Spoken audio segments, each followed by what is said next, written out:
UP विधानसभा चुनाव को लेकर मायावती ने एक बड़ा ऐलान कर दिया है और बड़ा दावा भी किया है। इस वीडियो में हम इसी पर करेंगे बात। नमस्कार, 4 PM पर आप सभी का स्वागत है। दोस्तों, 2027 यूपी विधानसभा चुनाव अभी 1.5 साल दूर है, लेकिन सियासी माहौल अभी से गर्म हो चुका है। सभी दल अपनी रणनीति बनाने में जुटे हैं। कोई गठबंधन की बात कर रहा है तो कोई अकेले चुनाव लड़ने का ऐलान कर रहा है। इस बीच बसपा अध्यक्ष मायावती के एक ऐलान ने यूपी का सियासी पारा बढ़ा दिया है। कल यानी कि 15 जनवरी को अपने 70वें जन्मदिन के मौके पर मायावती ने यह साफ कर दिया कि बसपा 2027 के उत्तर प्रदेश विधानसभा चुनाव समेत देश भर के सभी चुनाव अकेले लड़ेगी और किसी भी पार्टी से गठबंधन नहीं करेगी। उन्होंने यह भी दावा किया कि बसपा अपने दम पर उत्तर प्रदेश में पूर्ण बहुमत की सरकार बनाएगी। तो मायावती ने यह एक बड़ा ऐलान किया है कि यूपी में बसपा अकेले चुनाव लड़ेगी, किसी के साथ वो गठबंधन नहीं करने वाली है। वही मायावती सरकार बनाने का भी दावा कर रही हैं और दावा कोई ऐसा वैसा नहीं कर रही है, 2007 वाला दावा कर रही है। 2007 में जिस तरह से बसपा ने पूर्ण बहुमत के साथ यूपी में सरकार बनाई थी, वही दावा मायावती इस बार भी दोहरा रही कि इस बार 27 के विधानसभा चुनाव में पूर्ण बहुमत के साथ बसपा सरकार बनाने जा रही है। हालांकि यह आसान नहीं होने वाला है।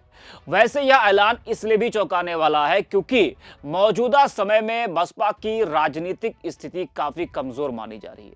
अगर बसपा के पिछले प्रदर्शन पर, पिछले चुनाव पर नजर डालें तो तस्वीर साफ हो जाती है। साल 2007 में मायावती के नेतृत्व में बसपा ने यूपी में पूर्ण बहुमत की सरकार बनाई थी।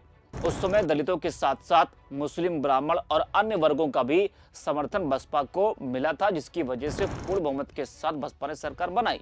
लेकिन इसके बाद से पार्टी का ग्राफ लगातार गिरता गया।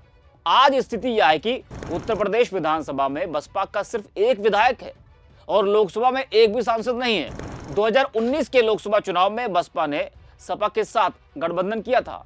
उस चुनाव में बसपा को 10 सीटें मिली थी, जबकि समाजवादी पार्टी को केवल 5 सीटों पर ही जीत मिली थी।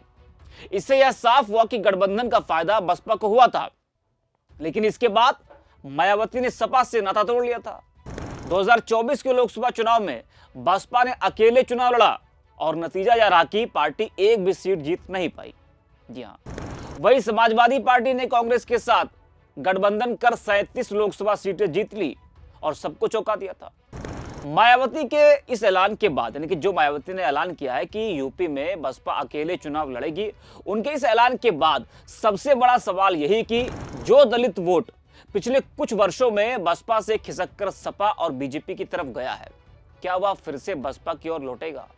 मायावती के इस ऐलान के बाद सिर्फ राजनीतिक बहस ही तेज नहीं हुई है, बल्कि कुछ दलों के सियासी सपनों पर भी पानी फिरता नजर आ रहा है। इनमें सबसे ज्यादा चर्चा AIMIM को लेकर हो रही है। पिछले कुछ समय से यह कयास लगाए जा रहे थे कि बिहार चुनावों के दौरान बसपा और AIMIM के बीच बड़ी नजदीकियां भविष्य में किसी बड़े राजनीतिक तालमेल की ओर इशारा कर रही है। खासकर यह माना जा रहा था कि उत्तर प्रदेश विधानसभा चुनाव 2027 में दोनों दल साथ आ सकते हैं। जी हाँ, लेकिन ये सिर्फ कयासबाजी थी। भविष्य में ऐसा होगा या नहीं होगा, जो सियासी जानकार हैं वो कह रहे हैं कि ये बहुत मुश्किल है कि मायावती ओवैसी के साथ गठबंधन करेंगे। हाँ, मुस्लिम वोट बैंक को अगर वापस लाना है तो मायावती ऐसा कर सकती है, लेकिन मुस्लिम जो वोटर है वो भी आज के समय में होशियार है। वो ओवैसी की तरफ ना जाकर उत्तर प्रदेश में सपा की तरफ जाता है, लेकिन ओवैसी के साथ वो नहीं आता है। जी हाँ, मायावती के साफ ऐलान के बाद यह संभावनाएं लगभग खत्म होती दिख रही हैं, जब बसपा ने स्पष्ट कर दिया कि 2027 समेत देश भर के सभी चुनाव अकेले लड़ेगी वो। तो AIMIM के लिए गठबंधन का रास्ता शायद अब मायावती ने बंद कर दिया है। जी हाँ, और भी तमाम दल हैं जो सपने देख रहे थे कि वो मायावती के साथ गठबंधन करेंगे, लेकिन मायावती जी ने तो पहले ऐलान कर दिया कि वो किसी के साथ गठबंधन नहीं करने वाली है। कई दल हैं वो इंतजार में थे कि भाई बसपा के साथ में वो गठबंधन करेंगे, उसकी तैयारी करेंगे। बहुत से लोग वो सपने देख रहे थे।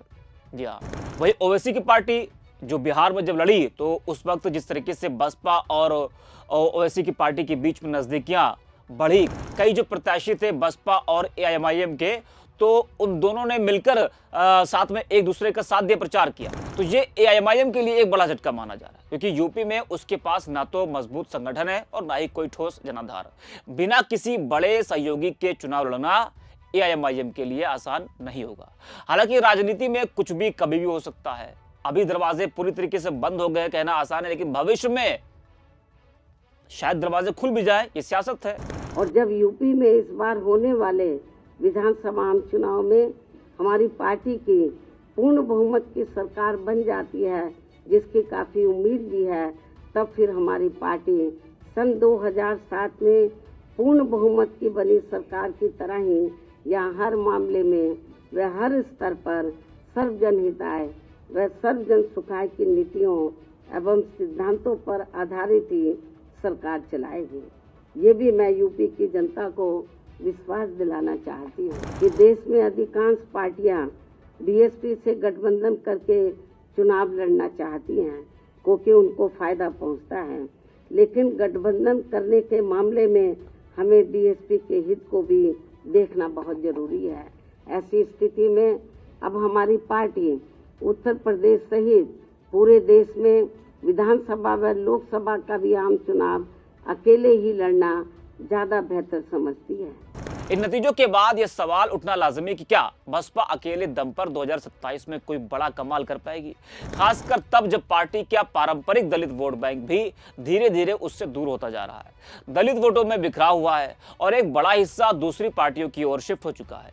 इसके अलावा बसपा का संगठन भी पहले से ज्यादा मजबूत नहीं दिखता है, अब न सड़कों पर वो दिखता है ज्यादा। मायावती का अकेले चुनाव लड़ने का फैसला उनकी राजनीतिक सोच और आत्मविश्वास को जरूर दिखाता है, लेकिन मौजूदा राजनीतिक हालात में यह फैसला जोखिम भरा माना जा रहा है।